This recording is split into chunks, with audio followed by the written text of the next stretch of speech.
ও মুসলমান, আমি আমার যেই দিন নবীজির রওজা মুবারকে লাস্ট সালাম দিছি, আমি আমার নবীজির রওজার সামনে দাঁড়ায় দাঁড়ায় বলছি, ইয়া রাসূলুল্লাহ, মায়ার নবী গো, ও দয়ার নবীজি, আপনার রওজা মুবারক দেখে আমার মনের ভিতরে একটা আশা জাগছে। আপনার রওজা মুবারক দেখতে এত সুন্দর, না জানি আপনি নবী দেখতে কত সুন্দর। আমার মরণের আগে আপনি নবী একবার আমার দিদারে মুস্তাফা দান কইরেন। আপনার দিদার যদি পাই আমার জীবন ধন্য হয়ে যাবে। আপনি নবীর চেহারা মুবারক যদি দেখি আমার জীবন ধন্য হয়ে যাবে। বিশ্বাস করেন রে বাবা, আমি আমার নবীজির রওজার সামনে দাঁড়ায় দাঁড়ায় আরেকটা কথা বলছি, নবী ওয়াজ মাহফিলের ময়দানে গেলে হাজার হাজার মানুষ নিয়ে আপনি নবীর প্রতি দুরূদ শরীফ আদায় করি। কত মানুষ মদিনা আসার জন্য কান্দে, টাকার জন্য আসতে পারে না। কত মানুষ মদিনা আসার জন্য মনের ভিতরে কত আকাঙ্ক্ষা, তারা তো মক্কা মদিনা আসতে পারে না। নবী গো, তাদেরকে মরণের আগে একবার মক্কা মদিনা না দেখে মরণের ডাক দিয়েন না। আমি শুধু এই কথা বলি নাই রে যুবক ভাই, আমি আল্লাহর কাবা ঘরের কালো গিলাফটার মধ্যে দইরা দইরা দোয়া করছি, আল্লাহ আপনার কাবা ঘরের সামনে এসে এই দোয়াটা করি, যারা এখনো পর্যন্ত মক্কা মদিনা আসতে পারে নাই তাদেরকে আপনি মরণের আগে একবার মক্কা মদিনা আইনেন। ও সালমানপুরের বাবা, ও সালমানপুরের মুরব্বী বাবারা, আপনি সালমানপুরের মসজিদের ভিতরে এক ওয়াক্ত নামাজ পড়লে এক ওয়াক্তে সওয়াব পাইবেন, কিন্তু মদিনা শরীফ এমন বরকতওয়ালা জায়গা, মদিনা শরীফে এক ওয়াক্ত নামাজ পড়লে 50,000 রাকাতে সওয়াব পাওয়া যায়। নবী বলছে আপনি সালমানপুরের মসজিদে এক ওয়াক্ত নামাজ পড়লে এক ওয়াক্ত নামাজের সওয়াব পাইবেন। মক্কা শরীফে কাবা শরীফের কালো গিলাফের দিকে তাকায়া তাকায়া এক ওয়াক্ত নামাজ পড়লে আপনি 1 লক্ষ ওয়াক্তে সওয়াব পাইবেন। আর জীবনে কতদিন বাঁচবেন, কোন দিন আপনি 1 লক্ষ ওয়াক্ত নামাজ পড়বেন? আপনার টাকার অভাব নাই, 2-3 লাখ টাকা এক লগে হইলে আপনি খেত পাথর দিয়ে একটু জায়গা কিনে রাইখা দেন। আপনার 1 লাখ টাকা এক লগে হইলে ব্যাংকের মধ্যে নিয়ে টাকা জমা দিয়ে দেন। না রে বাবা না, এই টাকা পয়সা ধন সম্পদ আপনার সন্তান ব্যয় করবো অবৈধভাবে। আপনার কাছে আমার আবদার, যদি জীবনে শান্তি পাইতে চান একটাবার মক্কা মদিনা যান। জীবনে যদি প্রশান্তি পাইতে চান একবার মক্কা মদিনা যান। ওই মক্কা মদিনা গেলে কত শান্তি পাইবেন এটা আমি আপনার বইটা বুঝাইতে পারবো না। পর্দার অন্তরালে আমার কত আম্মুজিরা ওয়াজ শুনতাছে, হে আমার মা, তোমার স্বর্ণ গয়নার অভাব নাই, মারা যাওয়ার পরে তোমার সন্তানের বউরা, তোমার মেয়েরা তোমার স্বর্ণ গয়নাগুলা ভাগ করে নিয়ে যাবে। একটা বড়ি স্বর্ণ বিক্রি কইরা স্বামীর হাতে টাকাটা তুইলা দিয়া বলবা, আমারে আপনি টাকাটা দিয়ে মক্কা মদিনা পাঠাইয়া দেন। মক্কা মদিনা যে নামাজ পড়বা শান্তি পাইবা, শান্তি পাইবা। এত মজার জায়গা, এত আরামের জায়গা, এত বরকতময় জায়গা। এই সালমানপুরের বাবারা আপনারা বলেন আমরা সবাই বরকতওয়ালা জায়গায় যাইতে চাই কি চাই না? কারা কারা যাইতে চাই ডান হাত তুলে আমার আল্লাহরে দেখায়, আর সবাই নিয়ত করেন আল্লাহ মক্কায় আর মদিনা না দেখাইয়া মরণ দিও না, কন্যা মক্কায় আর মদিনা না দেখ। আল্লাহ যেন কবুল করে, জোরে বলে না আমি। তাহলে যারা যারা মক্কা মদিনা যাইতে চাই জবান খুলে জোরে জোরে পড়ে, ওরে দয়াল আল্লাহ দয়া করেন, দয়াল নসিব করেন লা ইলাহা ইল্লাল্লাহ, লা ইলাহা ইল্লাল্লাহু মুহাম্মাদুর রাসূলুল্লাহ সাল্লাল্লাহু আলাইহি ওয়াসাল্লাম। সবাই জবান খুলে পড়ি আলহামদুলিল্লাহ। আর ডাইনে বামে যাব না, ডাইরেক্ট আমি আমার আলোচনার মধ্যে চলে যাচ্ছি। মুমিন বান্দার মৃত্যু সম্পর্কে আমি আপনাদের কাছে বয়ান করব বলেছিলাম। একটা মুমিন বান্দা যদি মারা যায়, মুমিন বান্দা মারা যাওয়ার সময় আমার আল্লাহ তাআলা আজরাইল পাঠানোর আগে 2টা রহমতের ফেরেশতা পাঠায়। জবান বন্ধ নাই, জোরে কোন আজরাইল পাঠানোর আগে আল্লাহ কয়টা ফেরেশতা পাঠায়? 2টা ফেরেশতা পাঠায়। এমনি খালি হাতে 2টা ফেরেশতা মুমিন বান্দার কাছে আসে না। 2টা ফেরেশতার হাতের মধ্যে জান্নাতি মেশক আম্বরের আতর থাকে, আরেকটা ফেরেশতার হাতের মধ্যে জান্নাতি তুফা আপেল থাকে। একটা ফেরেশতা আইসা ইমানদার বান্দার মাথার কাছে বসে, আরেকটা ফেরেশতা আইসা ইমানদারের নাকের আগার মধ্যে বসে। এই দুইজন ফেরেশতা নাকের আগার কাছে বইসা, একজন মাথার কাছে বইসা ইমানদার বান্দার নাকের কাছে মেশকো আম্বরের আতরের সুঘ্রাণটা লাগায়া দেয়। ইমানদার বান্দাটা ওই সুঘ্রাণটা পাইয়া ওই জায়গার মধ্যে ঘুমায়া যায়। কিন্তু আজরাইল যখন ইমানদারের সামনে আসে ইমানদারের রূহটা কবজ করার জন্য, মনে রাখবেন কোন মুমিন বান্দার রূহ কবজ করা এত সোজা না। মুমিন বান্দার রূহ কবজ করতে হইলে আমার আল্লাহর কাছ থেকে পার্সোনাল অনুমতি লাগে। জোরে কোন সুবহানাল্লাহ। বলে হুজুর কেন কেন? শুনো রে বাবা, আপনি যদি মুমিন হন, তাদের কাছে মুমিনের খাসিয়ত সম্পর্কে পরিচয় দিয়া গেছে।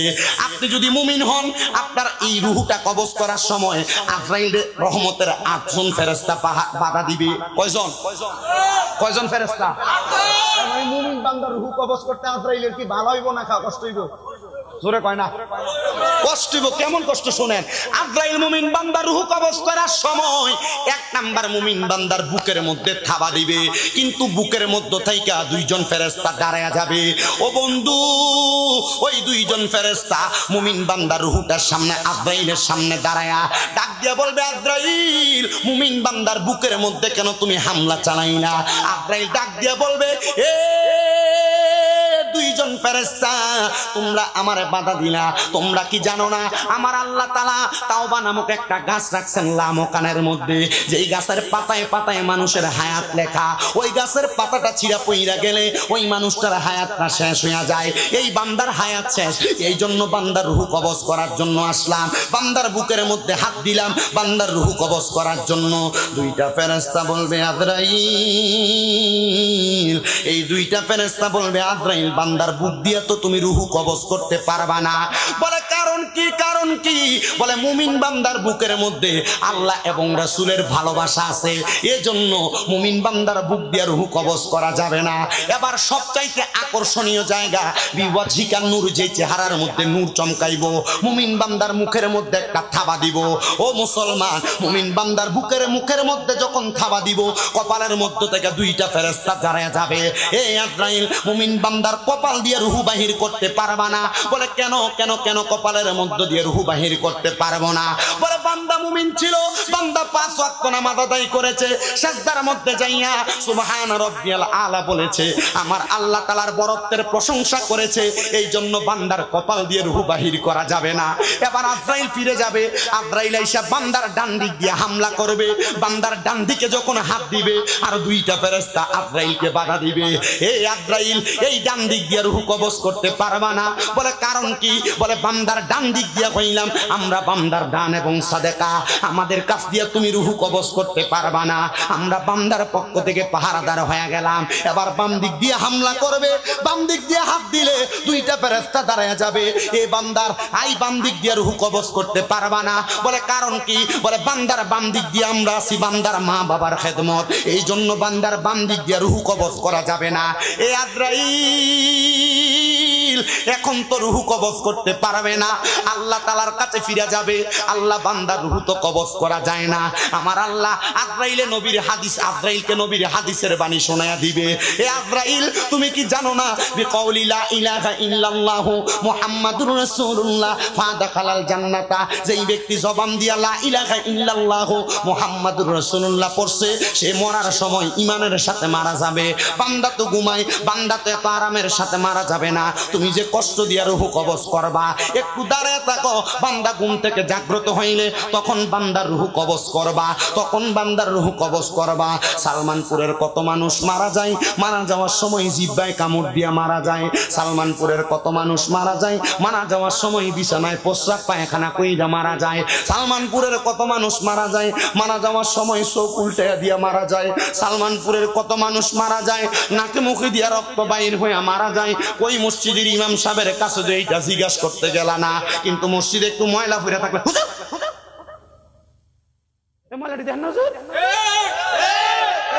কি যদি জাহাঙ্গীর হুজুর না হয়ে স্বামী তো সামার দাঁত ছলাই দিলাম ওকে। এর লাগে আমি কোন মসজিদে সার কি হলোই না। আমার জীবনে আমি 3 মসজিদে চাকরি করি। কয় মসজিদ? 3 মসজিদ। প্রথম মসজিদে থেকে সুন্দর মতো বিদায় লইছি। দ্বিতীয় মসজিদে একদিন শুধু কইছি, হুজুর মসজিদ যেটি পরিষ্কার করেন, আপনি দেখেন না চাবিটা থোতা বেড়াইয়া।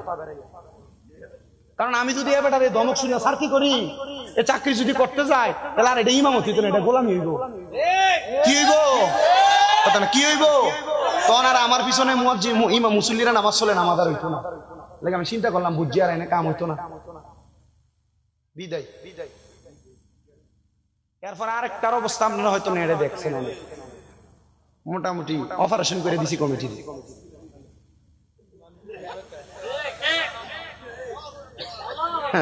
তারা নামও জানে এলাকা, একবার অপারেশন।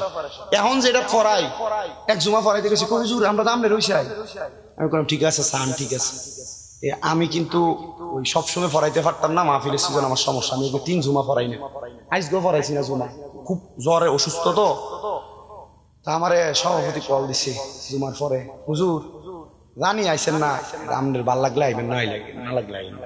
আমার কইতেছে তবে 5 জুমাইয়েন না, 6 জুমার সময় তুই যদি 8টা মিস করেন 9 নাম্বারটা সময় তুই। ঠিক আছে, আমি তো আপনারা কিছু হয় না হুজুর, কিছু হইলে এটা আমরা দেখি। আমি আমার ক্লাসমেটকে পাঠাইছি, তুই পড়া, আমার শরীর ভালো না। কালকে মাহফিলের স্টেজ থেকে নামার পর বানসারামপুর আমার হাত পা একবার বইতে আসছে, প্রচন্ড জ্বর। আমি কিন্তু মাহফিল একটা কইরে এখানে আসছি, আমার খুব কষ্ট হয়। কালকে আমার 3টা মাহফিল, আমি জানি না। আমি আসার সময় আমার একজন খাস উস্তাদ, যিনি এমন যে চোখ বন্ধ করলে অনেক কিছু বলতে পারে, কুমিল্লা সুজানগরের বকশিয়া জামে মসজিদের খতিব সাহেব মাওলানা আব্দুল মান্নান। হুজুরে আমি গাড়ি দেখা এটা দরজাটা খুলে নাইমা গেছি, হুজুর আমার জ্বর, কেমনে ওয়াজ করবো জানি না, একটু দোয়া করে দেন। হুজুর কি করে, কত ফু দিছে, এখনো পর্যন্ত শরীর ঠিক আছে, দোয়া করেন যেন এখন থেকে ঠিক থাকে। তো আমার কথা যেটা আর কি, তো মসজিদ কমিটি আমার চাকরি দেওয়ার সময় শিখেছে বেতন কত দেওয়ান লাগবো। আমি কই বেতন কত দেওয়ান লাগবো, আপনারা আমারে তো দিতেন পারতেন না, আমি চাইনি, আপনারা দিয়েন। তারা দেয় আমার, মাশাআল্লাহ দেয় 1000 করে প্রতি জুমা। আমি আজ পর্যন্ত কিছু কইছি না, 1000 আমি বাইর যাওয়ার আগে শেষ হয়, বাড়িতে যাওয়ার আগে শেষ হয়। আমি আজ পর্যন্ত কিছু কই নাই, কারণ আমি কইছি আপনারা যদি আমার সম্মান দিতে পারেন রাখেন, কারণ আমি পরে আমি সভাপতি সেক্রেটারি দিতে পাইতাম না, আমি পরে উল্টা পাল্টা কই এলাম, আমি আমার রাখতে পারতাম না। কইছে হ্যাঁ ঠিক আছে, হুজুর এটার কাহিনীটা মাইক যেমনে আছে এমনে থাক, এটার অনার ঠিক করুন যাইতো না। হুজুর যেমনে আছে তাইলে হুজুর কি করুন, আমি আমাকে নির্দিষ্ট পরিমাণ সম্মান দিবেন, ইমামের মতো। ইমামরে যখন আপনি কইবেন যে হুজুর এটা সাফ করেন, তখন এটা কি ইমাম থাকবো, কথা কয় না কা।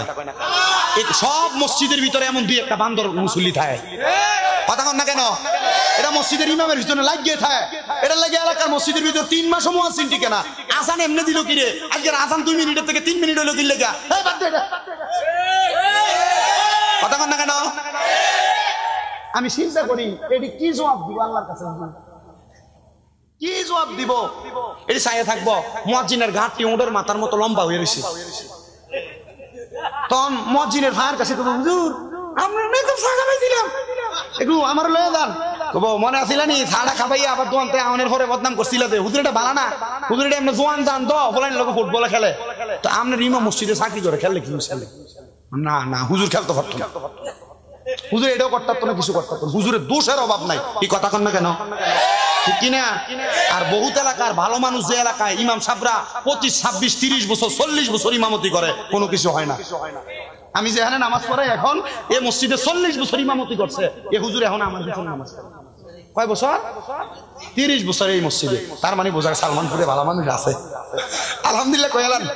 তাহলে বাদ দিন, তাহলে আর এদিকে ওয়াজ এলাম নেই, এদিকে হেদায়েত আছে, আল্লাহ কবুল করুক, আমিন কন, আরো জোরে কন আমিন। তাহলে ওই যে জিব্বায় কামড় দিয়ে মারা যায়, এই মরণটা তাহলে ভালো না খারাপ? এই যে না মুদিয়া রক্ত বাইর হয়ে মারা যায়, এটা কি ভালো মরণ না খারাপ? এই যে চোখ উল্টে দিয়ে মারা যায়, এটা কি ভালো মরণ না খারাপ? বিছনায় যে প্রস্রাব পায়খানা করে দিয়ে মারা যায়, এটা কি ভালো মরণ না খারাপ? এই খারাপ মরণের কথা পরে কইতেছি, আগে মুমিনের সাদরার মজাটা বোঝাই, এরপরে বেঈমানের মরণের কথা কইতেছি। অসুবিধা হইব আপনারা? আর আসুন তো ইনশাআল্লাহ। বিরিয়ানি কিন্তু গরুর না? ঠিক আছে ইনশাআল্লাহ, আল্লাহ যেন কবুল করে, জোরে কোন আমিন। এবার ইমানদার বান্দার বাম দিকে আক্রমণ করার পরে আজরাইল যখন এবার সর্বশেষ ইমানদারের রূহ কবজ করার জন্য আসবে, আজরাইল এসে দাঁড়ায়া থাকবে। 2 জন ফেরেশতা ছিল, একজনের কাছে মেশক আম্বরের আতর, আরেকজনের কাছে জান্নাতি আপেল ছিল, জান্নাতি আপেলটা লইয়া বান্দার মুখের কাছে দাঁড়ায়া থাকবে। রে মুসা মুসলমান, এ সালমানপুরের বাবা, এবার বান্দা ঘুম থেকে জাগ্রত হয়ে যাবে, বান্দা চোখটা খুইলা দেখবে, বান্দার সামনে জান্নাতি আপেলটা ধইরা রাখছে। এবার জান্নাতি আপেলের মধ্যে লেখা কালিমে তৈয়বা লা ইলাহা ইল্লাল্লাহু মুহাম্মাদুর রাসূলুল্লাহ সাল্লাল্লাহু আলাইহি ওয়াসাল্লাম। তখন বান্দা চোখটা খুইলা কালেমা পইরা ফালাইব, জোরে কোন সুবহানাল্লাহ। বান্দা যখন কালেমা পড়বে রে মুসলমান, বান্দার মুখ দিয়ে একটা বাতাস বের হবে, ওই বাতাসের সাথে সাথে বান্দার রূহ কবজ করা হবে। ছোট্ট একটা বাচ্চার মাথার মধ্যে, বাচ্চা কান্না করলে মা হাত বুলে দিলে বাচ্চা যেমন করে ঘুমায়া যায়, ইমানদার বান্দা ঠিক তেমন করে ঘুমায়া যাবে। মুসলমান, ইমানদার বান্দার রূহটা যখন আজরাইল হাতে নিব, হাতের মধ্যে নিয়া ইমানদার বান্দার রূহটা নিয়ে যখন সামনের দিকে যাবে, ওই রূহ আজরাইলকে ডাক দিয়ে বলবে, রে আজরাইল, এত আস্তে আস্তে কেন যাও? তুমি যদি জানতা আল্লাহ আমার জন্য কত বড় নিয়ামত রেডি করে রাখছে, তাহলে তুমি আরো তাড়াতাড়ি আমারে নিয়ে জান্নাতের মধ্যে যাইতা। কোন সুবহানাল্লাহ। ইমানদার বান্দার রূহটা নিয়ে আজরাইল উপরের দিকে যাবে। আসমানের মধ্যে প্রথম দরজার মধ্যে 19 জন ফেরেশতা আহলান ওয়া সাহলান মারহাবান দুয়ুফুল্লাহ, দুয়ুফুর রহমান বলে ইমানদারের রূহটারে স্বাগতম জানাইবো। আর ইমানদার বান্দার রূহটা নিয়ে আজরাইল যখন যাবে, ও বাবা, কুমিল্লার বাসায় একটা মাছ রে আমরা যেটা ধরলে হাত থেকে ফিসলিয়া জায়গা, এই মাছটারে আমরা কই বাইং মাছ, বাইং মাছ, কথা কন্যা ঠিক কিনা? ইমানদারের রূহ যখন হাতের মধ্যে নিবে, ইমানদারের রূহটা হাতের মধ্যে নেওয়ার সাথে সাথে ইমানদারের রূহটা হাতে থাকবে না। বাইং মাছ যেমন ফিসলিয়া যায়, ইমানদারের রূহটা ওই আজরাইলের হাত থেকে এমন ভাবে ফিসলিয়া ফিসলিয়া যাবে। আমার নবী কই, উম্মত রে, ইমানদারের রূহটা রাখার জন্য জান্নাতের মধ্য থেকে স্বর্ণ এবং রূপার পেয়ালা নেওয়া হবে, কিন্তু স্বর্ণ রূপার পেয়ালার মধ্যে ইমানদারের রূহটা থাকবে না। আরে বাবা, পানির পাত্রের মধ্যে যদি পানিটা ছাইরা দিয়া, মোটর কলটা ছাইরা দিয়া আপনি যদি পানি ছাইরা দেন, পুরার পরে দেখবেন পানি উতরে উতরে উপরের দিকে পড়তেছে। ইমানদারের রূহটা তখন পাত্র তাই কেমন ভাবে উতরে উতরে পড়তে থাকবে। এবার আজরাইল বলবে, আল্লাহ, ইমানদারের রূহটা কোন জায়গার মধ্যে রাখবো? আমার আল্লাহ বলবে, আজরাইল, তুমি কি জানো না আমি আল্লাহ ঘোষণা করেছি, ওয়ালা তাকুলু লিমান ইউকতালু ফি সাবিলিল্লাহি আমওয়াত বাল আহইয়াউ ওয়ালাকিন লা তাশউরুন। যারা মুমিন বান্দা, যারা আমি আল্লাহর রাস্তার মধ্যে চলে গেছে, তারা মরা না, তারা মরা না, বাল আহইয়াউন, তারা জিন্দা, ওয়ালাকিন লা তাশউরুন। এদেরকে যারা মরা বলে এরা নির্বোধ, এরা বোকা, এরা বোঝে না। এবার বলেন, মুমিনরা কি মরা না জিন্দা? তো আপনি কেমন মুমিন হওয়া লাগবে? মুমিনের খাসিয়ত, মুমিনের চরিত্র কি, ওইটাও বলবো ইনশাআল্লাহ। আল্লাহ কবুল করেন, জোরে পড়েন আমিন। এবার মুসলমান ইমানদার বান্দা গভীর মনোযোগ দিয়ে বয়ানটা শ্রবণ করার চেষ্টা করেন। অনুরূপ ভাবে যখন বেঈমান বান্দার রূহ কবজ করার জন্য আজরাইল আসবে, কেউ বাধা দিবে না। আজরাইল আসার আগে এই বেঈমানের সামনে দুইটা ফেরেশতা আসবে, কিন্তু ওই দুইটা ফেরেশতার চোখের রংটি হইব নীল কালারের। ওই নীল চোখওয়ালা ফেরেশতাদেরকে দেইখা বেঈমান বান্দা বিছানার মধ্যে প্রস্রাব পায়খানা করে দিবে। হায় রে, বেঈমান বান্দা বিছানার মধ্যে প্রস্রাব পায়খানা করে দিবে। এবার আজরাইল যখন বেঈমান বান্দার সামনে আসবে, আজরাইলের সঙ্গে বেঈমান বান্দা মুখ দিয়ে কথা বলার চেষ্টা করবে, মানে আজরাইল আমারে আর একটু সুযোগ দাও, আমার রূহটা পরে কবজ করবা, আমি মৃত্যুর জন্য একটু প্রস্তুতি গ্রহণ করি। তখন বান্দার এই দুই চোয়ালের মাঝখানে জিহ্বাটা কামড় পরে আটকে যাবে। এবার চোখের ইশারা দিয়ে বোঝানোর চেষ্টা করবে, বেঈমান বান্দার চোখগুলা উল্টে যাবে। বেঈমান বান্দা তখন আর চোখ দিয়েও কোনো ইশারা ইঙ্গিত করতে পারবে না। এবার আজরাইল বেঈমানের রূহটা কবজ করার জন্য বেঈমানের বুকটার মধ্যে যখন থাবাটা দেখো না তুমি, মুসলমানের বেঈমানের বুকটার মধ্যে যখন হামলা চালাইবো, আক্রমণ চালাইবো, বেঈমান বান্দার বুকের মধ্য দিয়ে আক্রমণ করার সাথে সাথে বান্দার ডরে এই জায়গার মধ্যে বান্দার হাতের শাহারত গুলা, পায়ের শাহারত গুলা, গাড়ের শাহারত গুলা ঠাস ঠাস ঠাস ঠাস করে ছিঁড়ে যাবে। তখন বান্দার রক্ত চলাচল করতে পারবে না, বান্দার নাক এবং মুখ দিয়ে রক্তগুলা বের হয়ে পড়বে। একটা বার চিন্তা করো, এমন কষ্টের মরণ যদি তোমার দেওয়া হয়। সাহাবায়ে কেরাম আমার নবীরে প্রশ্ন করে, নবী এমন কষ্টের মরণ আর কেমন কষ্ট পাওয়া যাবে আপনি বলেন না। বলে একটা জীবিত বকরিরে জীবিত অবস্থায় লটকায়া শরীরের চামড়াটা জীবিত কুইলা ফেললে টাইনা টাইনা যত কষ্ট হয়, একটা বান্দার রূহ কবজ করার সময় বান্দার তার চাইতে আরো বেশি কষ্ট হয়। হায় রে, বান্দার রূহ যখন কবজ করবে, এই রূহটা কবজ করার পর ওই দুইজন ফেরেশতা বান্দার রূহটারে তাদের হাতের মধ্যে নিবে। কিন্তু দুঃখের বিষয়, ওই দুইজন ফেরেশতা হাতের মধ্যে একটা কাপড় নিয়া তাদের নাকের মধ্যে এমন ভাবে ঢাকনা দিয়া রাখবে। এবার ফেরেশতারা প্রথম আসমানের দরজার মধ্যে যাবে। প্রথম আসমানের দরজায় বলছিলাম 19 জন ফেরেশতা ঈমানদাররে স্বাগতম জানাইছে, কিন্তু বেঈমান বান্দা বেআমল বান্দারে যখন প্রথম আসমানে নিয়ে যাবে, বেঈমান বেআমল বান্দারে ওই 19 জন ফেরেশতা মুখ থেকে থু থু নিক্ষেপ করবে। ওই দুইজন ফেরেশতা জিজ্ঞাসা করবে, কি রে কেন থুতু নিক্ষেপ করো, কারণটা কি? বলে তোমরা নাকের মধ্যে কাপড় লাগাইলা কেন?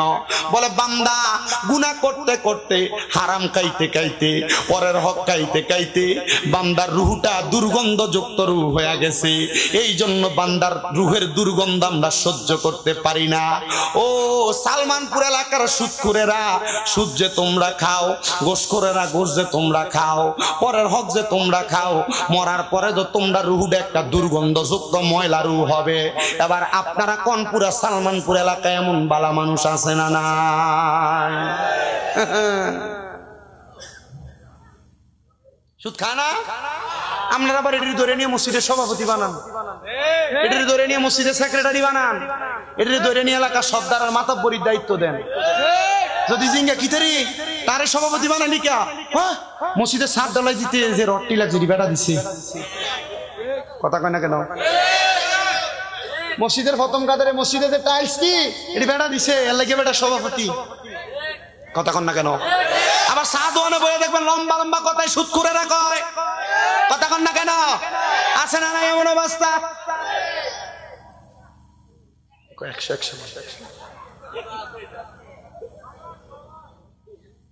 যে জায়গাতে এটির কথা কই মা একটা তুফান ছুড়ে, তার মানে বোঝা যায় এমন রুগীর অভাব নাই, কথা কন ঠিক কিনা? বাজারের ভিতরে গেলে প্রথম দেশি মুরগাটা কেউ ব্যস্ত আনলে এটাকে কিনে, এটার দাম মাত্র 500 টাকা, কিন্তু এবার এটা 700 দিয়ে কিনে। কিও 500 টাকা জিনিস 700 দিয়ে কিনলেন কা?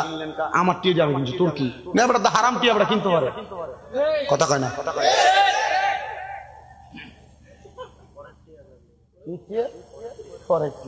আসেনি এ সুদখোররা কয়েকটা শাস্তির কথা শোনেন।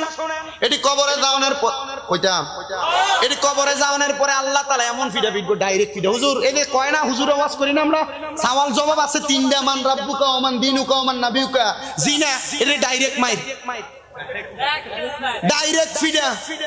এবং একদিন না তো তা না, সর্বনিম্ন 3000 বছর ফিরবো। তিরমিজি শরীফের হাদিস। কয় হাজার বছর হুজুর? ওই হাসরের ময়দানের একদিন আর দিনের কয়দিন জানি?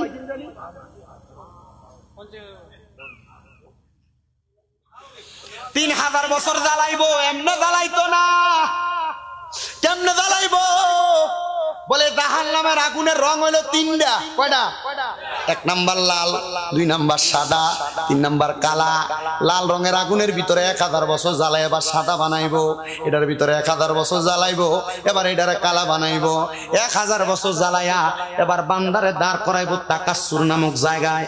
কও এবার কিতাবে বসনা হচ্ছে, কিন্তু এবার এটার কথা কইতো না, কারণ এদের কইবা আল্লাহ মাফ করে দাও, এদের 3000 বছর জ্বলছে। আপনি কি মনে করছেন 3000 বছর এমনি জ্বলছে? আর জাহান্নামের আগুন এটা যে উত্তপ্ত, আল্লাহ রাসূল সাল্লাল্লাহু আলাইহি ওয়াসাল্লাম বলছে 500 বছর দূর রাস্তা থেকে আমি জাহান্নামের একটু আগুনের কুণ্ডলি দেখছি, এটার গায়ের তাপ আইসা লাগে। গায়ের কি আইসা লাগে? তাপ আইসা লাগে। তো 3000 বছর জ্বালায় এই যে জ্বলছে, শরীরটা পুড়ছে, 3000 বছর পর্যন্ত জ্বলতে জ্বলতে এর শরীরের অবস্থা খুব খারাপ। তখন এ 3 বার ব্যবহার করবো মোয়ে মোয়ে মোয়ে, মানে ফানি ফানি ফানি। তখন ফানির লেগে খালি ছিলাইবো। এবার সাহাবাই কেরাম বলতেছি, ইয়া রাসূলুল্লাহ ফানি দেওয়া হইতো না? হ্যাঁ দেওয়া হইব। এত 3000 বছর ফানির লেগে কানবো, জ্বলছে, এর বুঝি ফানি দেওয়া হইতো না? হ্যাঁ দিব। জাহান্নামীরা ফানি দিব, দেখুন তেমন মিনারেল ওয়াটার না, গরম রানি খালি। এবার নবীজি কইতেছে এই পানিটা হইলো অন্যান্য জাহান্নামীরা যে আগুনে ফুরাইছে, এরা রক্ত এবং ফুসি যে নিচে পড়ছে, এটা হাদিস শরীফে কয় তিনাতুল খাবাল। তিনাতুল খাবাল, এই রক্ত পুষগুলারে একটা লোহার গরম পাত্রে লইব। লোহার গরম পাত্রটা কেমন, এই দেখেন আগুনের কয়লা যখন গরম এটা লাল টসটস হয়ে যায়, জানা? এই লোহার গরম পাত্রটার ভিতরে নিব, নিয়ে কেবল নখাও সূর্যে খা মজা কইরা। যে ফুতের লেগিয়া, ফুতের বালাকটা কলেজে পড়ানোর লেগে, স্কুলে পড়ানোর লেগে, মানুষ করবার লেগিয়া, আপনি যে আপনার ফুতের লেগে আপনি যে সুদ খাইতেছেন, এই ফুতের কইবা ফুতরে একটা নেকামল দেস না, ফুতে কইব চিনি না। আপনি যে স্ত্রীরে দামি 3 পিস পরাইবার লেগা হারাম খান, এই বউ কইব তোমার আমি চিনি না, তো লাভ কি এমনি হারাম খায়া?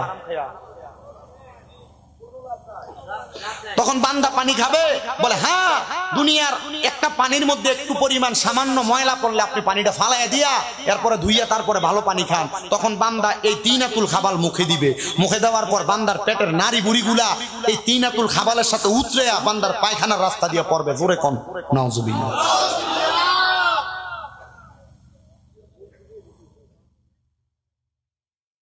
দুনিয়ার মুসলমান ইমানদারের দলেরা গভীর মনোযোগ দিয়ে বয়ানটা শ্রবণ করার চেষ্টা করেন। আমি আপনাদের উদ্দেশ্যে আর অল্প কিছুক্ষণ বয়ান করব, তারপরে বিদায় নিব। যদি আপনারা কষ্ট করে আমার সামনে বসেন, আমি বয়ানটা শেষ করব। এবার বেঈমান বান্দার রূহ যখন কবজ করা হইল, রূহটা কবজ করার পরে বেঈমান বান্দার জন্য নাকের মধ্যে ফেরেশতারা যখন নাকের মধ্যে দুর্গন্ধলা রূহটারে নিয়ে ধইরা রাখবে, এবার বেঈমান বান্দার রূহটা নিয়ে আসমানের দিকে যাবে। আসমানের সামনের দরজা বন্ধ থাকবে, ডাইনে বামের দরজা বন্ধ থাকবে, বান্দার রূহ কোনো জায়গার মধ্যে রাখা যাবে না। বলে বান্দার ঠিকানা কোথায়? বান্দার ঠিকানা হইল ফি নারি জাহান্নামা খালিদিনা ফিহা, বান্দার ঠিকানা জাহান্নাম। সাহাবায়ে কেরাম বলে ইয়া রাসূলুল্লাহ কতদিন থাকবে? বলে আয়াতে কারিমার মধ্যে প্রমাণ দেওয়া হয়েছে খালিদিনা ফিহা, বান্দা চিরস্থায়ী বাসিন্দা হয়ে জাহান্নামের মধ্যে থাকবে। নবী গো তারা কারা? আমার নবী শিখিয়ে দেয় তারা হলো ওই ব্যক্তিরা, উলাইকা হুম শাররুল বারিয়া, এরা হইল দুনিয়ার সবচাইতে নিকৃষ্ট ব্যক্তি, বাজে ব্যক্তি, খারাপ ব্যক্তি। আপনি চিন্তা করে দেখেন আপনি কোন কোন কাজগুলো করতেছেন, ওই কাজগুলোর কারণে আপনি জান্নাতে যাবেন কিনা। আপনার বিচার অন্য কেউ করবে কেন? আপনার বিচার তো আপনি নিজের বিবেককে নিজে প্রশ্ন করলে বিচার করতে পারেন। ও মুসলমান, এমন কষ্টের মরণ আপনি নিয়েন না, আপনি একটা ইমানি মরণ নেন, ইমানি মরণ। এবার আল্লাহর হাবিব সাল্লাল্লাহু আলাইহি সাল্লাম বলে দুনিয়ার মানুষ শুইনা লও, যারা ইমানদার, যারা মুমিন, তাদের মরণ কেমন হবে? নবী গো কেমন মরণ হবে আর তাদের মরণের পরে কি নিয়ামত দেওয়া হবে? আমার নবীকে আল্লাহর কোরআন বলে ইন্নাল্লাযীনা আমানু ওয়া আমিলুস সালিহাতি উলাইকা হুম খায়রুল বারিয়া। জবান খুলে উচ্চ কণ্ঠে জোরে জোরে পড়েন আল্লাহু আকবার। নিশ্চয় যারা ঈমান আনে এবং নেক আমল করে এরাই হইল দুনিয়ার সবচাইতে উত্তম ব্যক্তি এবং ভালো ব্যক্তি। আল্লাহ তাআলা এদের মরার পরে ঠিকানা কি? আল্লাহ তাআলা আপনি কি দান করবেন? আমার আল্লাহ তাআলা বলেন জাযাউহুম ইনদা রাব্বিহিম, আমি আল্লাহর পক্ষ থেকে তাদের জন্য পুরস্কার জাযা প্রতিদান হইল জান্নাতু আদনিন। এই পুরস্কারটার নাম হলো জান্নাতুল আদন। শুধু জান্নাতুল আদন না, ওগো আল্লাহ জান্নাতুল আদনটা দেখতে কেমন? আমার নবীজি বর্ণনা করে আয়াতে কারিমা থেকে তাজরি মিন তাহতিহাল আনহার। ওই জান্নাতুল আদন দেখতে এত সুন্দর, ওই জান্নাতুল আদনের নিচে দিয়ে একটা নদী প্রবাহিত হয়। ওই নদীটা সাধারণ কোনো নদী না, যেই নদী আপনাদের এলাকার মধ্যে সামান্য ময়লাযুক্ত পানি। আর জান্নাতুল আদনের নিচে যেই নদী থাকবে ওই নদীটার নাম হলো রজব নদী। ওই নদীর মধ্যে 4 প্রকারের পানি থাকবে। এক প্রকারের পানি হলো ইন্না আ'তাইনাকাল কাউসার। ওই 4 প্রকারের পানির মধ্যে 1 নম্বর পানি হলো কাউসারের পানি। নবী গো কাউসারের পানি কারা পান করবে? আমার নবী কয় যারা দুনিয়াতে আল্লাহ এবং তার রাসূলের মুহাব্বতে মহাব্বতের সুধা পান করেছে তারা ওই কাউসারের পানি পান করবে। 2 নাম্বার ওই পানির মধ্যে থাকবে আরেক প্রকার পানি সারাবান তাহুরা। ওই সারাবান তাহুরা হইল পবিত্র পানি। ইয়া রাসূলুল্লাহ ওই পবিত্র পানি কারা পান করবে? নবী আমার কয় উম্মত ওই পবিত্র পানি তো তারা পান করবে যারা কোনোদিন নেশা পানি করে নাই, নেশা দ্রব্য পান করে নাই। হাইরে মুসলমান, তুমি যে সিগারেট খাইতেছো তুমি চিন্তা করতেছো না। হাইরে মুসলমান, বন্ধু বান্ধবের পাল্লাই পরে যে নেশা করতেছো তুমি চিন্তা করতেছো না। আল্লাহ তাআলা তোমার তো সারাবান তাহুরা পান করাবে না নেশা করার কারণে। ও মুসলমান, ও নবীর উম্মতের দল আশিক রাসূল ভাই বাবারা, সালমানপুরের যুব সমাজ মুরব্বী বাবারা, পর্দার অন্তরালের মা বোনেরা, আর 3 নাম্বার একটা পানি জান্নাতের লাবান মানে জান্নাতের দুধ দেওয়া হবে। জান্নাতের দুধ কারা পান করবে? নবীজির কাছে প্রশ্ন করা হয়। আমার নবী কয় যারা কোনোদিন পরের সম্পদ হরণ করে নাই, মানুষের সম্পদ দখল করে নাই, এরাই জান্নাতের দুধ পান করবে। নবী গো, ওই ব্যক্তিগুলোর পরিচয় কি? ওই পরিচয় তা আপনারা নিজেরাই জানেন। ভাই মারা যাওয়ার পরে ভাই ভাতিজারে জমি বুঝাইয়া দেয় না, মা বাপ মারা যাওয়ার পর বোনদারে সম্পত্তি বালা করে বুঝাইয়া দেয় না। আপনারা কোন এমন অবস্থা বর্তমান সমাজে আছে না? মানুষের ওজনে কম দেয় আছে না নাই? জান্নাতের দুধ পান করবে, পিপাসায় মরে যাবে।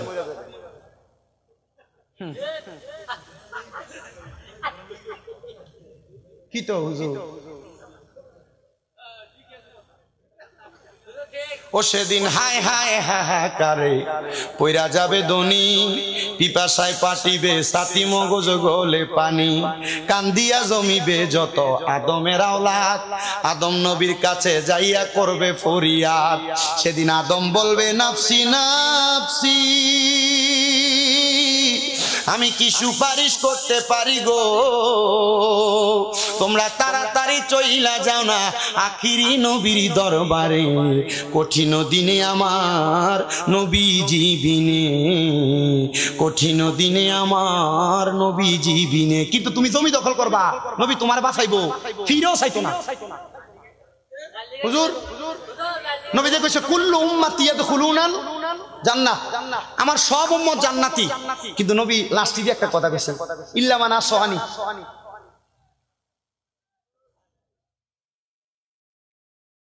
লাস্টে যে একটা শব্দ ইল্লা লাগাই দিছে, এ আমার হাতে 1 বোতল পানি, এ আমার পানি, সভাপতি শব্দ, আমার এই পানি, হ্যাঁ আমার এই পানি আপনি পান করতে পারবেন? পারবেন না। আরেকটা কথা কই, আমরা যে কথা কোন হুজুরও আসে, আমার হাতে এটা কি পানি, আমি বললাম হুজুর এটা আপনার কাছে রাখেন, এটা কেউ পান করতে পারবে না আপনি ছাড়া। তার মানে এটা কে পান করতে পারবে? শুধু হুজুরে।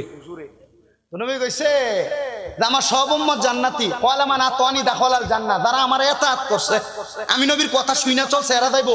ওমান আসওয়ানি ফাকাত সেচ্ছালাই বোঝে দি শুনছ না এদের কথা। এটা আমরা কুমিল্লার ভাষা না সেচ্ছালাম, তাহলে বুঝলে তো আলহামদুলিল্লাহ। তাহলে জমি দখল করা যাবে, বইন্ডার সম্পদ বুঝিয়ে দেওয়া লাগবনি, লাগবনি ডাইক কেন 2 লাখ দিয়ে দে, মাফ করে দিস। হ্যাঁ কি করে দিস? এ মাফ করে দিছে, খাইছে বেটারে। আপনি বইনেরটা বইনের নির্দিষ্ট পরিমাণ বুঝিয়ে দিতে হবে, যদি না দেন তাহলে আল্লাহর কাছে আপনি এটার জন্য জবাবদিহিতা করতে হবে। আর যত পরিমাণ জমি এ বোনের খাইছেন আপনি, এ প্রত্যেক পরিমাণ জমির 7 স্তবক আপনার গলায় ঝুলিয়ে দেওয়া হবে। ঘাড় সোজা কইরা হাসরের ময়দানে দাঁড়াইতে পারবেন না। তখন জমি বের কইরা অন্য নবীর উম্মতরা দিকে বললে এটা কেডা? কইডা ওই এটা যে মানুষ জমি দখল করছে, ক্ষেতের গালাডিতে কাছাইছে, মানুষ জমি দখল করছে, এটা সেটা। আগে খেতের লাইলি দিয়া ব্যাঙ্গারি টাইন না ধান আনন্দ যেত মাই ছত্রের থেকে, অন আড়নও যায় না, এটা হাতের বান। কথা কোন আছে না নাই? ওজনেও কম দেয়, আসেনিও পরে একটা বাড়াই দেয়, পরে বাইক নিয়ে দেয় সমান সমান।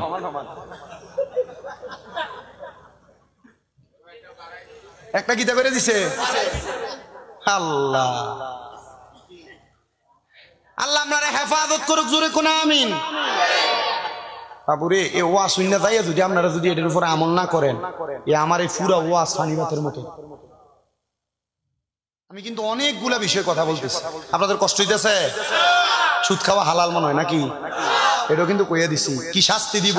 এই শাস্তি জানার পরেও যদি খায়, ফিডাটা কম না বেশি? আচ্ছা, সুদ যারা খায় এরা কি জানে না এটাতে খাওয়া হারাম? কথা কয় না আপনারা? এটা জানেনি? জানে। আমার বাড়ি কিন্তু বেশি দূর নাই, বাখরাবাদের পরে আর কুদনপুর, আমরা এলাকার এক সুদখোরের কথা আর কি। তো এক বেটা তার থেকে 5 লাখ নিছি, তো প্রতি লাখে বছরে 30,000, বছরে 30,000। এবারে টিয়া রাখছে 5 বছর। কয় বছর? তো 30,000 করে 5 বছরে, প্রতি বছরে কত? 1.5 লাখ। 5 বছরে 12.5 লাখ না? এবার বাড়ি বেচ চালাইছে তার সুদের টিয়া দেওয়ার লেগে, বাড়ি বেচনের লেগে, মানে বাড়ি বেচছে সুদের টিয়া দিব। তো এই সুদখোরের কাছে যা কইতাছে, রে ইয়া আমার তো সুদের থেকে কোনদিন পরের হক মাইরা খায় নাই, ওজনে কম দেন, পরের হক মাইরা খান, বড় সাবধান। তাইলে বুঝলাম জান্নাতের দুধ তো তারা পান করবে যারা কোনদিন পরের হক মাইরা খায় নাই। ইয়া রাসূলুল্লাহ, ও দয়ার নবী, মায়ার নবী, আপনার কাছে জানতে চাই, 4 নাম্বার জান্নাতের মধু কারা পান করবে? আমার নবী কই, উম্মত, জান্নাতের মধু তো তারা পান করবে যারা কোনোদিন তাদের মুখ দিয়া মিথ্যা কথা বলে নাই, ফায়সা কথা বলে নাই, বন্ধু বান্ধবের আড্ডায় মুখ খারাপ করে নাই, গালি দেয় নাই, তারা জান্নাতের মধু পান করবে। ও বন্ধুরা, বন্ধু বান্ধবের কথাবার্তার ছলনার মধ্যে গালি গালাজ করেন আপনারা। আরে বাবা, জানেননি একটা বালা মানুষের কথাই আপনারা কইয়া দিয়া যায়। আমি যে আপনারা সালমানপুর দাওয়াত রাখছি, আমারে কইছে কুইটা লাইবো। আমি কইছি তুই যদি তোর মার বুকের দুধ খেয়ে থাকস, সালমানপুরের মাহফিলে একবার আইবি, আমি তোমার চেহারাটা সামু, কেন করবা তুমি আমার এইটাও কইয়া দিয়া যাইবা। আমি কইছি না না না, আমার ওয়াজ শুনবা, তারপর যদি ভালো লাগে আমার ওয়াজটা শুই না, তুমি আমার ওয়াজের ভুলটা আমারে ধরায় দিয়া যাইবা। আর আমি মানুষ, আমি ফেরেশতা না, আমার 10টা ভুল হবে। আমি বলবো 10টা ভুলকে আপনি এখানে মাটি দিয়া একটা যদি রাইট হয়, ওই রাইট ওয়াজটা আপনি মানবেন, আমল করবেন। এবার আপনারা বলেন, এমন ওয়াজ মাহফিলের মধ্যে 10টা কথা যদিও ভুল হয়, একটা কথা আমি এতক্ষণে যা বলছি যদি রাইট হয়, আপনি কি ভুলটা মানবেন না রাইটটা মানবেন?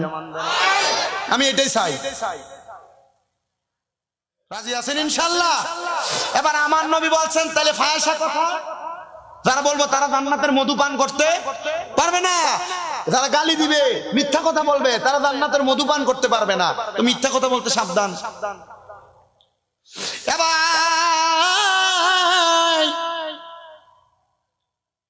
আমার নবী বলে, উম্মত, ওই জান্নাত এত সুন্দর, তাইলে জান্নাতের নিচে দিয়ে নদী প্রবাহিত। সাহাবায়ে কেরাম কই, নবী গো কতদিন থাকবো জান্নাতে? এবার আমার নবী এই জান্নাতের বর্ণনা দেয়, খালিদিনা ফিহা। ও বন্ধু, নবীজি বলছে চিরস্থায়ী বাসিন্দা হয়ে জান্নাতে থাকবা, কিন্তু শেষে দিয়ে একটা শব্দ লাগাই দিছে, আবাদা। এই আবাদার শব্দটা বড় মারাত্মক শব্দ। জিজ্ঞাসা করো ওলামায়ে কেরাম রে, আবাদা দিয়ে আমার নবী বুঝাইয়া দিছে আল্লাহর কোরআন থেকে, মানে জান্নাতে ঢুকবো, এরা জান্নাত থেকে বাইর হইতে চাইবে না। এত মজা, এত আরামদায়ক, এত শান্তির জায়গা জান্নাত। সাহাবায়ে কেরাম কই, নবী গো ওই জান্নাতের মধ্যে কারা থাকবে? নবী আমার আল্লাহর কোরআন থেকে জানাইয়া দেয়, রাদিয়াল্লাহু আনহুম ওয়া রাদওয়ান, যারা আমার আল্লাহর প্রতি সন্তুষ্ট, আবার আমার আল্লাহ যাদের প্রতি সন্তুষ্ট, তারাই ওই জান্নাতে থাকবে। আর এরা কারা? যালিকা লিমান খশিয়া রব্বা, যারা দুনিয়াতে আমার আল্লাহ তাআলারে, তাদের রবকে বেশি ভয় করে, বেশি ভয় করে। আপনি যদি আল্লাহরে ভয় করেন, আপনি কোনোদিন গুনার কর্মের দিকে যাবেন না। আপনি যদি আল্লাহকে ভয় করেন, কোনোদিন আপনার দ্বারা কোনো বাজে কাজ হবে না। আল্লাহরে ভয় করলে কোনোদিন আপনার দ্বারা দুনিয়ার জমিনের মধ্যে কোনো অপকর্ম হবে না। এজন্য আমার সালমানপুরের বাবারা, এমন ভাবে আপনার জীবনটারে আপনি সাজাইবেন, গোছাইবেন, যেন আপনার এই জিন্দিগিটা ইমানের জিন্দিগি হয়। মরার সময় আপনি হাসতে হাসতে মরে যাবেন, কিন্তু এলাকার সব মানুষ আপনি মারা যাওয়ার পর আফসোস করবেন। কিন্তু অনেক মানুষ তো মারা যায়, মাইকিং করে যাওয়ার সময় মানুষ কই বহু জ্বালাইছে, এটা মরছে ভালো হয়েছে, এমন মরণ না, এমন একটা ভালো মরণ কামনা করবেন যেই মরণ আপনার ইমানি মরণ হয়ে যাবে। শোনেন, এমন একটা ইমানি মরণের কথা আমি আপনাদেরকে জানিয়ে দেই।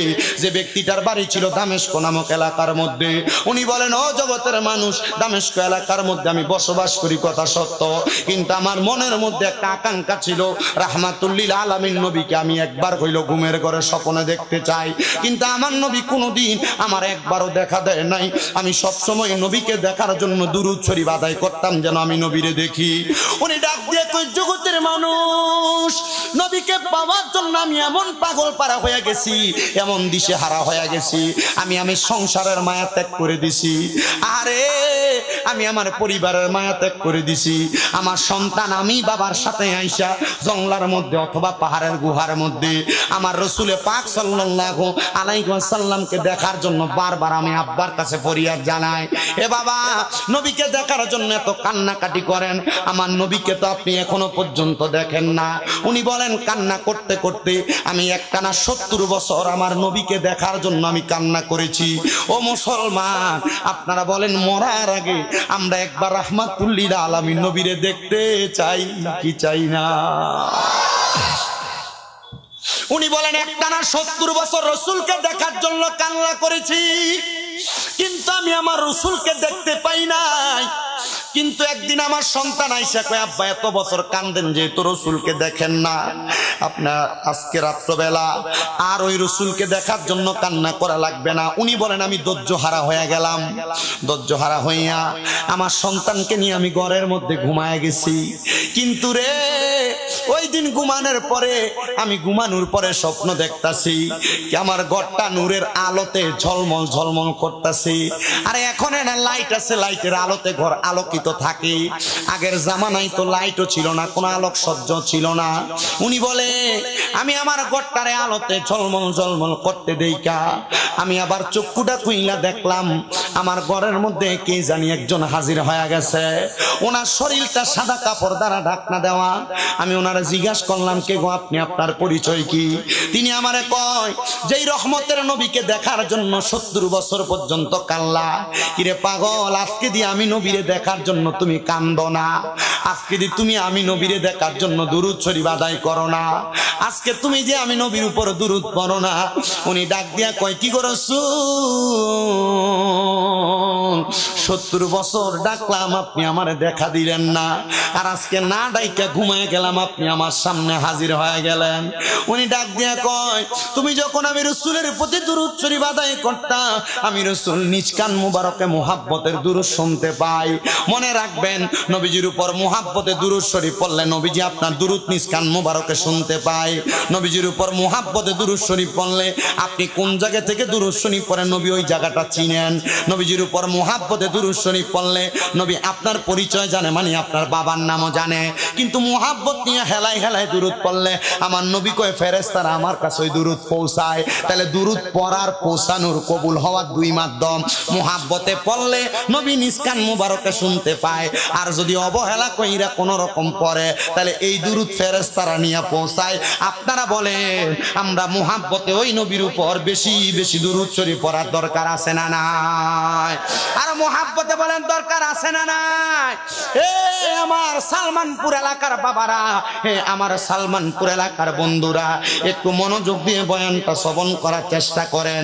উনি বলেন, ইয়া রাসূলুল্লাহ, এতদিন পর্যন্ত আপনারা ডাকলাম আপনি আমারে দেখা দিলেন না, আর আজকে আপনি আমারে দেখা দিলেন। উনি বলেন, আমারে রাসূল বলেছে, কিরে তোর কি আমার জন্য মায়া লাগে না? 70 বছর তোমার বাড়ির মধ্যে থাইকা তুমি আমার উপর দুরূদ শরীফ না পইরা তুমি কি আমি রাসূলের রওজা মুবারকের সামনে আসতে পারো নাই? তুমি কি জানো না আমি রাসূলকে সালাম দিলে আমি রাসূল তার জন্য সুপারিশ করব, তার কবর হাসর মিজানে বাঁচাইব। উনি বলেন, আমি সাথে সাথে ঘুম থেকে জাগ্রত হয়ে গেলাম। আমি বুঝতে পারলাম এটা আমার স্বপ্ন ছিল। আমি আমার কাপড় চোপড় সব নিয়ে আমি রওনা করলাম রাসূলের রওজা জিয়ারত করার লক্ষ্যে। হাঁটতে হাঁটতে রওনা করলাম, এমন টাইমে আমার সন্তান আমারে ডাক দিয়া কয়, হে বাবা, আপনি কোথায় চলে যান? রাত্র গভীর হয়ে গেছে, কোথায় চলে যান গো? উনি ডাক দিয়া কয়, আব্বা আমি যে রাসূলের দিওয়ানা, ওই রাসূল আমার রওজা মুবারকে ডাকছে, এই জন্য আমি চইলা যাই। আব্বা আপনি যেহেতু যাবেন, আপনার সঙ্গী বানায় আমারে নিয়ে যান, একা একা যায়েন না, আমি আপনার সঙ্গে যাইতে চাই। উনি বলে আমার সন্তানকে নিয়ে আমি নিজে নিজে রওনা করলাম। উনি যাইতে যাইতে যাইতে যাইতে মক্কা এবং মদিনার দামেস্ক এবং মক্কার মদিনার মধ্যবর্তী জায়গার মধ্যে যা পৌঁছাইছেন। উনি বলেন আমি যাইতে মরুভূমির মাঝখান পর্যন্ত যা যখন পৌঁছাইলাম, হাইরে দুনিয়ার মানুষের দলেরা, আমি হঠাৎ করে আধা পথের মধ্যে অসুস্থ হইয়া আর রাস্তা চলতে পারি না, পথ চলতে পারি না। অর্ধেক পথের মধ্যে তাবু গাড়ায় আমি বইসা গেলাম। তাবু গাড়ায় যখন বইসা গেলাম, আমার সন্তান আমারে খেদমত করতেছে। উনি আল্লাহ তাআলার ইবাদতে মশগুল, আর আল্লাহ তাআলার ইবাদতের পাশাপাশি নবীজির উপর বেশি বেশি করে দুরূদ শরীফ আদায় করে। সন্তান বলে আমার আব্বা জানে এক তাবুর মধ্যে ইবাদত করে, আর আমি এক তাবুর মধ্যে ঘুমাইতেছি। এমন টাইমে হঠাৎ করে গভীর রাত্রে আমি চিন্তা করতেছি, হায়রে এই অসুস্থ বাবা জান উনি যদি মারা যায়, উনি মারা গেলে এই মরুভূমির মাঝখানে কে ওনারে কাফন পরাইবো, কে গোসল করাইবো, কে ওনারে দাফন করবো? আমি চিন্তা করতে লাগলাম। চিন্তা করতে করতে আমি যখন স্তব্ধ হয়ে গেলাম, আমি তাকে দেখলাম আমার আব্বা জানের ঘর থেকে দুরূদ শরীফের আওয়াজ শোনা যায় না। আমি তাড়াতাড়ি দৌড়ে গেলাম। আমি ঠিকই যায় দেখলাম আমার আব্বা জান ওনার বিছানার মধ্যে পড়ে আছে সেজদারত অবস্থায়। আমি ওনার নাকে মুখে হাত দিয়ে দেখলাম আমার আব্বা জান ওনার বিছানার মধ্যে মৃত অবস্থায় পড়ে আছে। আমি চিন্তা করলাম কি ভাগ্যের মরণ না, আমাদের সেজদার মধ্যে মারা গেছে। আমি আবার আমার আব্বা জানকে নিয়ে বইসা বইসা চিন্তা করতেছি। ফজরের ওয়াক্ত হয়ে গেছে, আব্বার লাশটা পাশে রাইখে আমি ফজরের নামাজ পড়তেছি। নামাজটা শেষ কইরা আমি হঠাৎ করে আমার কানের মধ্যে মানুষের জনসমাগমের আওয়াজ শুনতেছি। আমি তাবু থেকে বের হয়ে দেখলাম ডান দিক বাম দিক সামনে পেছন থেকে দলে দলে মানুষ আগমন করতেছে। এরা আইসা আমার আব্বা জানের লাশটা বের কইরা এরা আমার আব্বা জানকে গোসল করাইছে।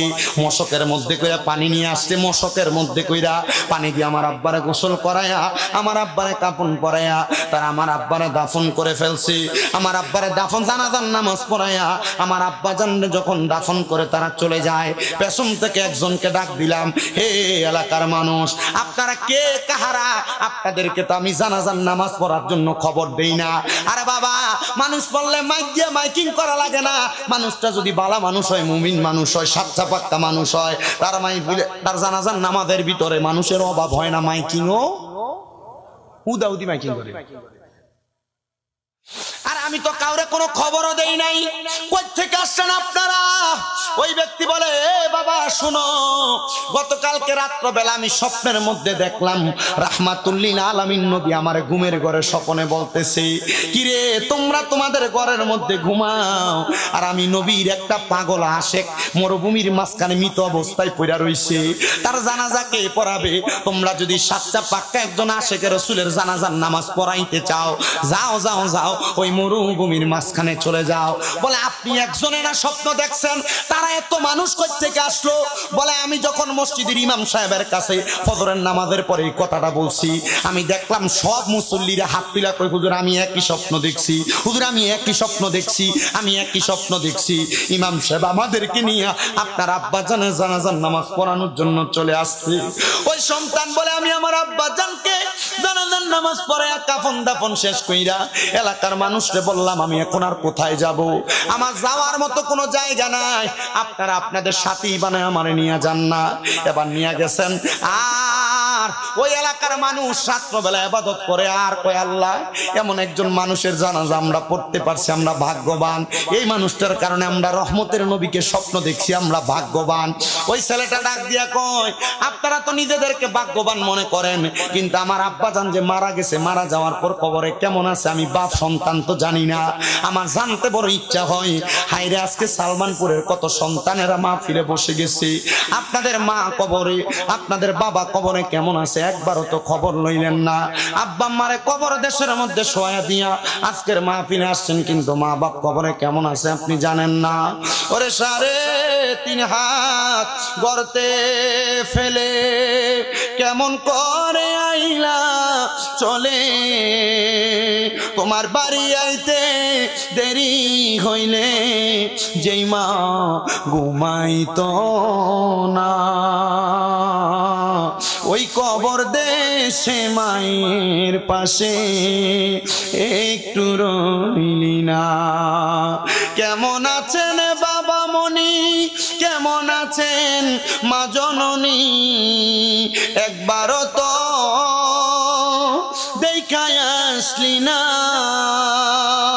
ওই মা বাবারে কষ্ট দিয়া দুনিয়াতে দিন কাটাইয়া কোনো দিনও শান্তি পাবি না। আরে কবর দেশের খবর লইলি না। এ সন্তান, আপনার বুঝি বাবা জান অন্ধকার কবরে, আপনার বুঝি মা অন্ধকার কবরে। ওই ছেলে বলে আমি আল্লাহর কাছে কাঁদতেছি, আল্লাহ আমার আব্বা যে কবরে, আপনি আমার আব্বা জানলে কবরে কেমন আছে একটা বারো তো খবর দিলেন না। ওই সন্তান গভীর রজনীতে তাহাজ্জুদের নামাজ পইরা আমার আল্লাহ তাআলার কাছে কাঁদতেছে।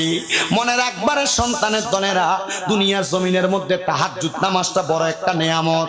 এই তাহাজ্জুদ নামাজ পইরা আমার আল্লাহর কাছে কোনো কিছু চাইলে আমার আল্লাহ বান্দারে ফিরায় না। এবার ওই বান্দা বলে আমি সলাতুত তাহাজ্জুদের নামাজ পইরা আমার আব্বা জানের জন্য বারবার কাঁদতেছি। হঠাৎ করে আমি দেখলাম একটা সুন্দর চেহারাওয়ালা ব্যক্তি সুন্দর একটা ফুলের বাগিচার মধ্যে হাঁটা চলা করতেছি। আমি জিজ্ঞাসা করলাম কে আপনি? উনি ওনার ডান দিক থেকে ঘাটটা ফিরে কয় আমি তোমার আব্বা জান, তুমি কি আমি বাবা জানকে চিনলা না? বলে চিনছি গো বাবা। হে আব্বা জান, আপনি কবরের মধ্যে কেমন অবস্থায় কোন হালতে আছেন? বলে রহমতের নবীর উপরে প্রাণ ভরে দুরুদ সালাম আদায় করেছি, আমার আল্লাহ তাআলা আমারে ফিরায় নাই আমার আল্লাহ তাআলা রহমতের চাদর দিয়ে আমারে রাখছে। কিন্তু বাংলাদেশের অনেক সন্তানদের অবস্থা, যারা দুনিয়ার জমিনে ভাইয়ে ভাইয়ে ঝগড়া করে মা বাপরে বাদ দেয় না, বউয়ের কথা শুই না মা বাপরে আলাদা করে দেয়। বউ বলছে তোমরা 2-3 ভাই, তুমি কি লেগে একা একা বাপ মারে ভাত খাওয়াইতা, আর 2-3 ভাই কি বাপ মারে ভাত খাওয়াইতে পারে না? এই কথা শুই না অনেক সন্তানরা মা বাপরে জুদা করে দেয়, আলাদা করে দেয়। না রে সন্তান না, দাও তোমার পাও আমার সামনে দাও, আমি আমার জিহ্বা দিয়া তোমার পাও পরিষ্কার করে দিব। তবুও যদি এমন মা বাপরে জুদা করে থাকো, আলাদা করে থাকো, ওয়াদা করো এখান থেকে বাড়িতে যে মা বাবার পা ধরে মাপ চাইবা। কত মা বাবা বিছানার মধ্যে রাত্রবেলা মাথা লাগায়া বালিশে কান্দে, কারণ তারার ফুত তারার দমক দিয়া কথা কয়, কারণ তারার ফুতের কাছে তারা শরমে কোনো খানা খুঁজতে পারে না। কেমনে রে আলাদা করলা? বুইলা গেছ তোমার মা ঘরে যদি 3 টুকরা মাছ রান্না করতো, মা আমারটা খাইতো না, দুপুরে তুমি তোমারটা খাইতে, বাবা বাবারটা খাইতো, কিন্তু মা মায়ের মাছের টুকরাটা আলাদা করে রাখতো। রাত্রবেলা আমার সন্তান আদর করে মজা করে ভাতটা খাইবো। আজকে ওই মা কবরে, কিন্তু অনেক সন্তান কপাল মন্দ, ওই মা বাপরে আলাদা করে দিছে, জুদা করে দিছে। ওয়াদা করো এখান থেকে বাড়িতে যাইয়া মা বাবার পা ধরে ধরে মাপ চাইবা। আরে আজকের মাহফিল কবুল হবে কি হবে না এটার গ্যারান্টি কেউ দিতে পারবে না।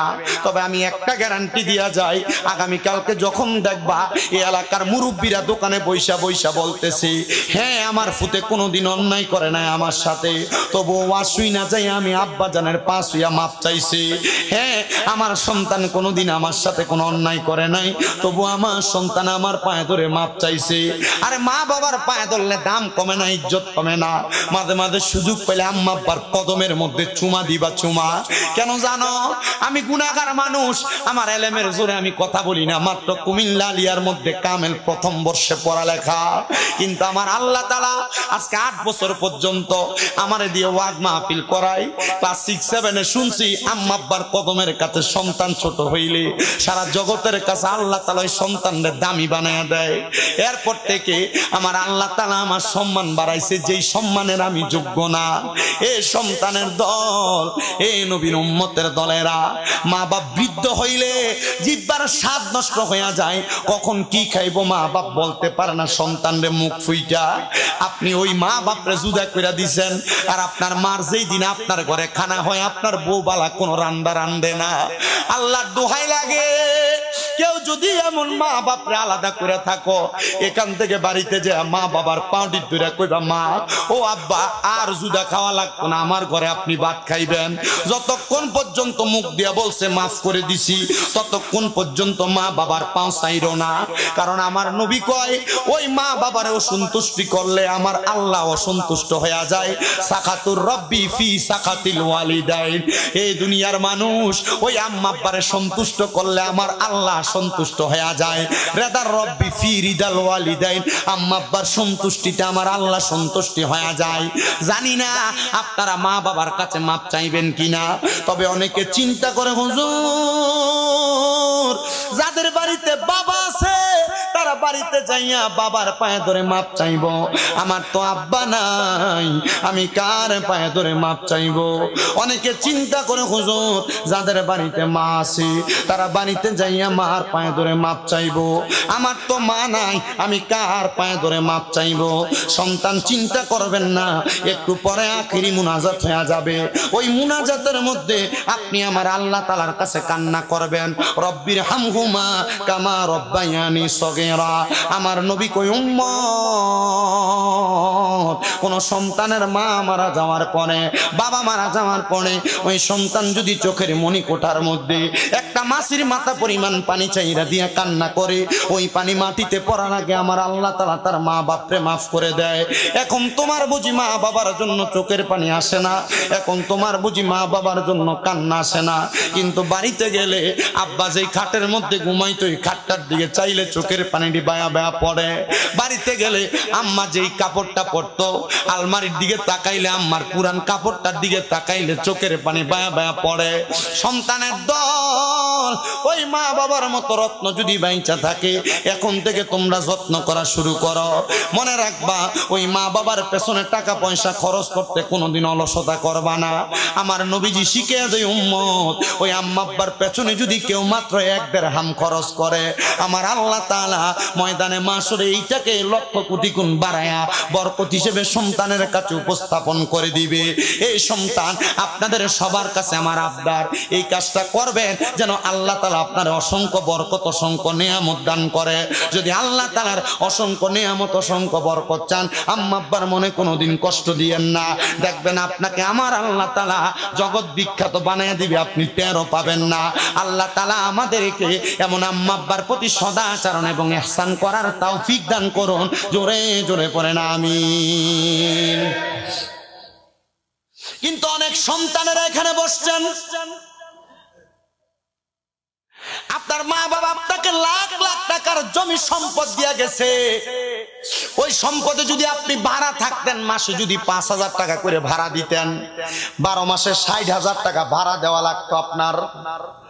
অনেক সন্তান বসছেন, আম্মা আব্বা যদি বাইচা থাকতো, মাসে যদি 1000 টাকার ফল কিনা খাওয়াইতেন, 12 মাসে 12,000 টাকার ফল কিনা মারে খাওয়ানো লাগতো।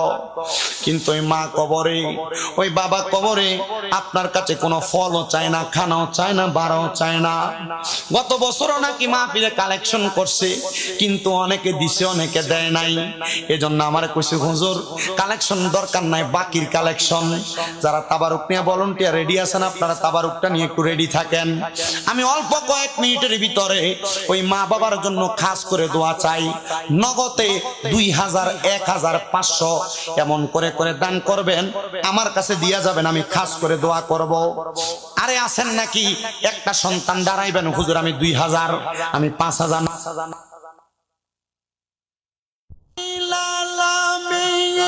अपने उम्मतेर जाबिन गुनाहगारुम मोतेरा पनজন মারহাবা সাজদায় নবী পড়িয়া উম্মত বলে কাঁদিয়া কাটাই নবী সদা সর্বদা। হাইরে মুমিন ভাই নবী সাজা আপন কে গনাই মারহাবা। আল্লাহ আল্লাহ আল্লাহ আল্লাহ আল্লাহ আল্লাহ আল্লাহ আল্লাহ আল্লাহ আল্লাহ আল্লাহ আল্লাহ আল্লাহ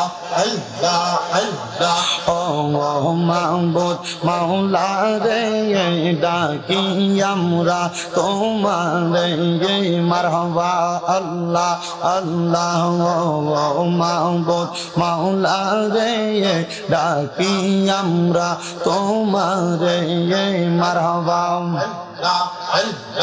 আজকের মাহফিল কবুল করো গো আমার দয়াল নবীর খাতিরে মারহাবা আল্লাহ আল্লাহ ও মাহবুব মাওলা রে ডাকি আমরা তোমারে মারহাবা আল্লাহ আল্লাহ আল্লাহ আল্লাহ আপনি মেহেরবান গো নবীজি আপনি মেহেরবান ও গো নবীজি আপনি মেহেরবান মারহাবা আপনাকে দেখাইতে গো আল্লাহ বানাইছেন জাহান ও গো নবীজি আপনি মেহেরবান মারহাবা আল্লাহ আল্লাহ কত কষ্ট করছেন গো নবীজি উহুদের ময়দান কত কষ্ট করছেন গো নবীজি উহুদের ময়দান দন্ত মুবারক শহীদ করল কাফের বেঈমান ও গো নবীজি আপনি মেহেরবান মারহাবা আল্লাহ আল্লাহ আল্লাহ আল্লাহ আল্লাহ জিকির কর জিকির কর জিকির কর মুমিন গণ জিকির কর মুমিন গণ জিকিরেতে মাওলা রাজি আর রাজি নবী গণ মারহাবা জিকির কর জিকির কর জিকির কর মুমিন গণ জিকির কর মুমিন গণ জিকিরেতে মাওলা রাজি আর রাজি নবী গণ মারহাবা আল্লাহ আল্লাহ আল্লাহ আল্লাহ জিনফরি আর ফেরেশতারা আল্লাহর জিকির করে তারা মানুষ হইয়া তোমরা কেন আল্লাহর জিকির করো না মারহাবা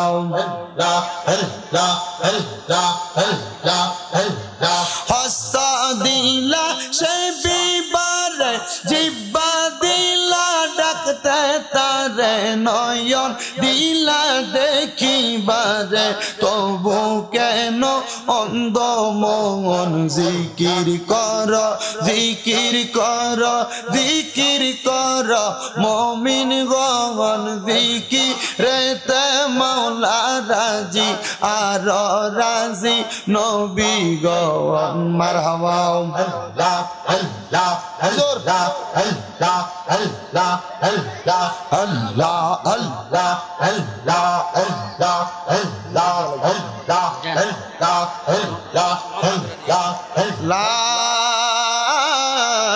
ইলাহা ইল্লাল্লাহ মুহাম্মাদুর রাসূলুল্লাহ সাল্লাল্লাহু আলাইহি ওয়াসাল্লাম আল্লাহুম্মা আমিন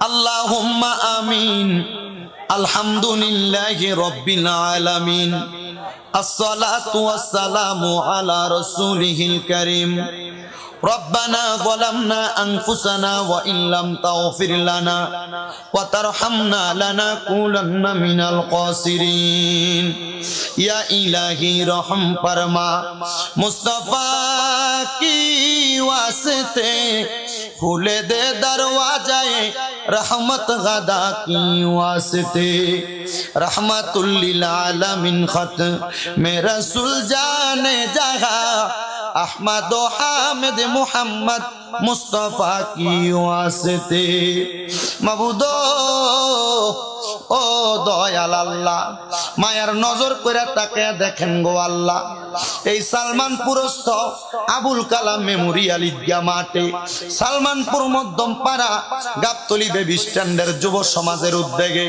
দ্বিতীয় বাৎসরিক ওয়াজ ও দোয়ার মাহফিল সাজাইয়া ইসালে সাহেবের মাহফিলের সদরে জলসা আল্লাহ হযরত মাওলানা জুবায়ের আহমেদ কুরাইশি হুজুর কেবলার সদারত কমে এই জান্নাতের বাগান সাজাইয়া আমার সঙ্গে কতগুলা আলেম সমাজ তলেবুল আলেম দাড়ি পাকা বুড়ো বুড়ো মুরব্বী বাবারা যুবক নওজোয়ান ভাইয়েরা ছোট্ট ছোট্ট মাসুম বাচ্চারা পর্দার অন্তরালে আমার কত মা বোনেরা হাত বাড়াইছে মাবুদ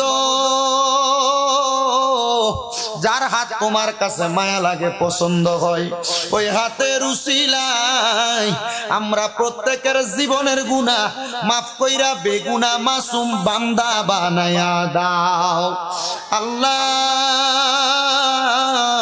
আমরার জীবনের গুনার দিকে তাকাইলে আমরার কাছে বড় ভয় লাগে রে আল্লাহ না জানি এই গুনার কারণে জাহান্নামের আগুনে আমরার জ্বলা লাগে আল্লাহ ওই জাহান্নামের আগুন বড় ভয়ঙ্কর রে ভয়ঙ্কর আল্লাহ তুমি যদি আমরা বান্দারে মাফ কইরা দাও কারোর কাছে কোনো জবাবদিহিতা করা লাগবে না যদি রহমত দিয়া ভরপুর কইরা দাও আল্লাহ তোমার রহমতের কোনো কমতি হবে না তোমার রহমানুর রহিম নামের খাতিরে আমরা প্রত্যেকের জীবনের গুনাহগুলো মাফ করে দাও মাবুদ মাওলা রে ফরিয়াদ জানাই তোমার দরবারে আজকের মুনাজাতের মধ্যে কে জানি হাত বাড়াইছে কার জানি জগতের মধ্যে বাবা নাই হায় রে বাবা যেই বাবা রিকশা চালাইয়া মাটি কাইটা মাথার গাম পায়ে ফালাইয়া পরের বাড়িতে বদলার কাজ কইরা সন্তানরে মানুষের মতো মানুষ করার জন্য আব্বাজান নিজের রক্তরে পানি বানাইছে এমন আব্বাজান যাদের অন্ধকার কবরে আব্বার কবর জান্নাতের বাগান বানায়া দাও আল্লাহ কে জানি হাত বাড়াইছে কার জানি জগতের মধ্যে মা নাই হায়রে মা যেই মারে মা কইয়া ডাকলে কলিজার আগুন ঠান্ডা হইয়া যায় যেই মায়ের দিকে নেক নজরে তাকাইলে কবুল গজের সওয়াব হইয়া যায় আল্লাহ জানি না আজকে মাহফিল শেষ কইরা কোন সন্তান বাড়িতে যাবে সবার মুখ দেখবে কিন্তু জনম দুঃখী মা আর মুখ দেখবে না দয়াল রে যাদের এমন মা কবরে আম্মার কবর জান্নাতের বাগান বানায়া দাও আর অনেক সন্তান হাত বাড়াইছে মাও নাই বাবাও নাই জনমের এতিম গো আল্লাহ আম্মা আব্বা দুইজনের কবর নাজাতের ফয়সালা করে দাও যাদের মা বাবা বেঁচে আছে হায়াতে তৈয়বা নসিব করে দাও অনেকের আম্মা আব্বা অসুস্থ দোয়া চায় পরিপূর্ণ শিফা আদেলা কামেলা নসিব করে দাও আল্লাহ ইমাম সাহেব মাওলানা মুবারক করিম জাহাঙ্গীর সাহেব অনেকের জন্য দোয়া চাইছে নাম জানাও জানা আল্লাহ প্রত্যেকের দোয়া তুমি কবুল মঞ্জুর করো এই মাহফিলে যারা টাকা দিয়া পয়সা দিয়া শ্রম দিয়া বুদ্ধি দিয়া পরামর্শ দিয়া মাইক দিয়া লাইট দিয়া প্যান্ডেল দিয়া মিডিয়ার বাইরা সহ সম্মানিত আমার শ্রোতা মণ্ডলীরা আল্লাহ প্রত্যেকের দোয়া তুমি কবুল মঞ্জুর করো বিশেষ করে সেফ ইউনিটি ক্লাবের পক্ষ থেকে অনেক সহযোগিতা হয়তো করা হয়েছে আল্লাহ তাদেরকে তুমি কবুল মঞ্জুর করে নাও মাবুদ এই মাহফিল দ্বিতীয়তম মাহফিল কিয়ামত পর্যন্ত এই মাহফিল দায়েম এবং কায়েম রাখো রাব্বুল আলামিন অনেক যুবক ভাইরা দোয়া চাই অনেক মুরব্বী বাবারা দোয়া চাই প্রত্যেকের খাস দোয়া তুমি কবুল মঞ্জুর করো পর্দার অন্তরালে আমার অনেক কবলা সরলা মা বোনেরা দোয়া চাই আমার মা বোনদের দোয়া তোমার কুদরতের দরবারে কবুল মঞ্জুর করে নাও আল্লাহ